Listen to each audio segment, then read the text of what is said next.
Hi hello viewers welcome to the channel. నేను మీ శమంతకమణి. ఈ షార్ట్లో పిల్లల ఈవినింగ్ ఫ్రూట్స్ రెసిపీస్లో సపోటా మిల్క్ షేక్ని ఇస్తున్నాను. ఇవాళ సపోటాని కన్జ్యూమ్ చేయడం వలన డైజెషన్కి హెల్ప్ అవుతుంది. ఎందుకంటే ఇందులో ఫైబర్ ఎక్కువ ఉండడం వలన కాన్స్టిపేషన్ని కూడా ప్రివెంట్ చేస్తుంది. బోన్ స్ట్రాంగ్ అవ్వడానికి హెల్ప్ఫుల్ గనక పిల్లలకి మస్ట్ అండ్ షుడ్ ఇవ్వడం మంచిది. అలాగే ఐస్కి కూడా చాలా మంచిది. ఇక్కడ ముందుగా నేను బాగా పండైన 8 నుంచి 9 సపోటాలని తీసుకున్నాను. ఫస్ట్ సపోటాలని సగానికి విరిచి 1 స్పూన్ సహాయంతో విత్తనాలను తీసి పల్ప్నంతా వీడియోలో చూపిస్తున్న విధంగా జ్యూసర్ జార్లోకి తీసుకోవాలి. తర్వాత చిన్న స్పూన్తో 1 స్పూన్ చక్కెర, నెక్స్ట్ 3 గ్లాసుల చల్లని పాలు పోసి 2 రౌండ్లు గ్రైండ్ చేసుకోవాలి.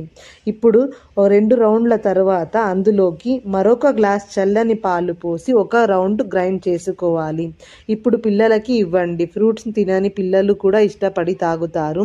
పెద్దలకైతే చక్కెరని స్కిప్ చేసుకోండి. 5 నుంచి 6 గ్లాసుల సపోటా మిల్క్ షేక్ అవుతుంది నేను చూపించిన క్వాంటిటీస్లో ఇంగ్రీడియంట్స్ని తీసుకుంటే. మరొక ఈవినింగ్ ఫ్రూట్స్ రెసిపీస్తో మళ్ళీ కలుస్తాను. Have a good day.